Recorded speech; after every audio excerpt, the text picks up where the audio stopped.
11 ቤትና 5 መኪኖች በሩጫ ህይወት ያፈራዋቸው ንብረቶች አጥቻለሁ በግፍ ተነጥቄያለሁ የሚል ሐሳቧ መቼም አንተም አይተኸዋል። ሰምቼዋለሁ። በሱ ጉዳይ ላይ ያለ ምላሽ ምንድነው? ሴፍሻ ይሄ ጉዳይ 7 ዓመት በህግ ሲንከባለል የመጣ ነው።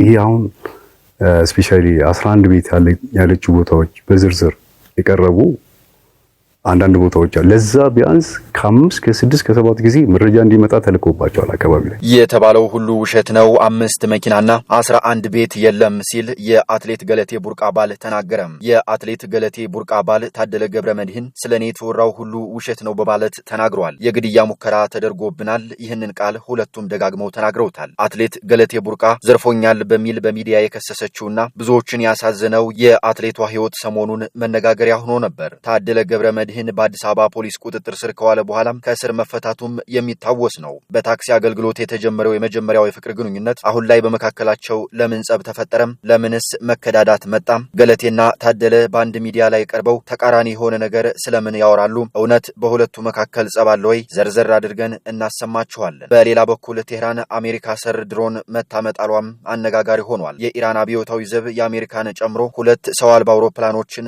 በዛንጃን ግዛት መቶ መጣሉ ተገልጿል። ኢራን በጠቅላይ ሚኒስትር ቤንያሚን ኔታንያሁ መኖሪያ ቤት ላይ ጥቃት መፈጸሟም ተገልጿል። እስራኤል በበኩሏ የሞሳድን የስለላ ብቃት ተጠቅማ ኢራንን መሪ አልባ ለማድረግ እየሰራች ነው እየተባለ ነው። ሌላኛው መረጃችን ደግሞ በህንድ ሌላ አደጋ ተከስቷል። ህንድ ውስጥ ሄሊኮፕተር ተከስክሶ አንድ ህፃንን ጨምሮ 7 ሰዎች ህይወታቸው እንዳለፈ ተገለጸ። ውድ የኢትዮ ገጽ ሚዲያ ቤተሰቦች አብራችሁን ስትቆዩ እነዚህንና ሌሎች መረጃዎችን ወደ እናንተ እናሻግራለን። እናንተም ውድ ቤተሰቦቻችን ቻናሉን ላይክ፣ ሼር፣ ሰብስክራይብ በማድረግ አብራችሁን እስከ መጨረሻው እንድትቆዩ ጋበዝናችሁ። የአትሌት ገለቴ ቡርቃ ባል ታደለ ገብረመድህን ስለኔ የተወራው ሁሉ ውሸት ነው በማለት ተናግሯል። 11 ቤትና 5 መኪና በስሙ እግድ ያለው ውክልና ሰጥቸው ዘርፎኛል በማለት ፍትህ ይገባኛል ስትል መናገሯም የሚታወስ ነው። አትሌት ገለቴ ቡርቃ ባሏ ታደለ ደግሞ ትናንት በሰይፉ ኦኔቤስ ቀርቦ ስለኔ የተወራው ሁሉ ውሸት ነው በማለት ተናግሯል። የተባለው ሁሉ ውሸት ነው፣ 5 መኪናና 11 ቤት የለም ሲልም ተናግሯል። በጀግናው አትሌት ቀነኒሳ በቀለ አይዞሽ ገለቴ የተባለችው አትሌት ገለቴ ቡርቃም ሩጬ በላቤ ያመጣሁትን ንብረቴን በባሌ ተዘረፍኩ ብትልም በሌላ በኩል ባሏ ውሸት ነው በማለቱ እውነተኛውና እውነቱ ማን ጋር ነው ያለው የሚለውን ደፍሮ ለመናገር ያስቸግራል። ትናንት እሑድ ማታ 3 ሰዓት ላይ በሰይፉ ኦኔቤስ ላይ ቀርቦ ሁሉንም ነገር ከፍቅር ግንኙነታቸው ጀምሮ እስካሁን ድረስ ያለውን መረጃ ለሰይፉ ሲያጋራ ነበር። በዚህም ሙሉ ለሙሉ የተባለው ሁሉ ውሸት ነው በማለት ተናግሯል። በሌላ በኩል ቴህራን አሜሪካ ሰር ድሮን መታመጣሏም አነጋጋሪ ሆኗል።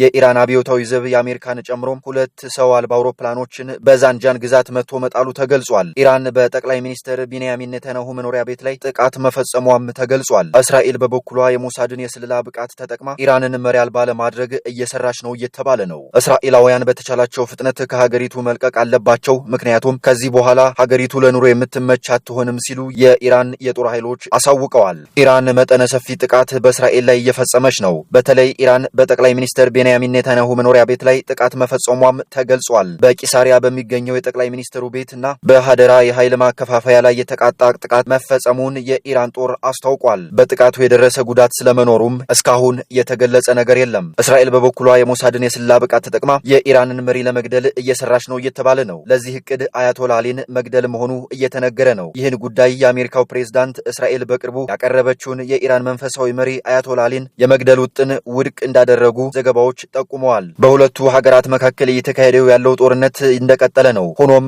እስካሁን ከአርብ ዕለት ጀምሮ በትንሹ 14 የኢራን የኒውክሌር ሳይንቲስቶች በእስራኤል ጥቃቶች መገደላቸው ሪፖርቶች አመላክተዋል። ሌላኛው መረጃችን በህንድ ሌላ አደጋ ተከሰተም። ህንድ ውስጥ ሄሊኮፕተር ተከስክሶ አንድ ህፃንን ጨምሮ 7 ሰዎች ህይወታቸው እንዳለፈም ተገልጿል። አደጋው የተከሰተው ትናንት በህንድ ኡታርካንድ ግዛት ውስጥ ሲሆን ሄሊኮፕተሯ ወደ ኪዳርናት ቤተ መቅደስ እያመራች እንደነበረ ኒውስ 18 የዜና አውታር ዘግቧል። 6 መንገደኞችና አንድ አብራሪ በውስጧ እንደነበሩም ተገልጿል። የነፍስ አድን ሰራተኞችም በስፍራው መድረሳቸው ተገልጿል። በተለይም በህንድ መጥፎ የአየር ሁኔታ ለአደጋው መንስኤ ሊሆኑ እንደሚችሉም አመላክቷል። ከ4 ቀን በፊት ከህንድ ወደ እንግሊዝ በመብረር ላይ የነበረ አውሮፕላን የ270 ሰዎችን ህይወት ሲቀጥፍ አንድ ተሳፋሪ በህይወት መትረፉም አይዘነጋም። በአደጋው ህይወታቸውን ካጡ መካከል 29 ሰዎች አደጋው በደረሰበት ስፍራ የነበሩ መሆናቸውን ተዘግቦ ነበር። ከ242 መንገደኞች መካከል በህይወት የተረፉት ብቸኛው ሰው የህክምና ክትትል ላይ እንደሚገኝ ተነግሯል። በተለይ ሐሙስ ዕለት ቦይንግ 787 ኤ8 የሚል ስያሜ ያለው አውሮፕላን በሰሜን ምዕራብ ህንድ አህመድ ባድ አውሮፕላን ማረፊያ ተነስቶ ወደ ለንደን በረራ በጀመረ ሰከንዶች ውስጥ የመከስከስ አደጋ እንዳጋጠመው ይታወሳል። በትላንትናው ዕለት ደግሞ አንድ ሌላ ሄሊኮፕተር ተከስክሷል። የሰዓቱን ዜናዎች አበቃን። ሰላም በዓለም ሁሉ ይስፈን።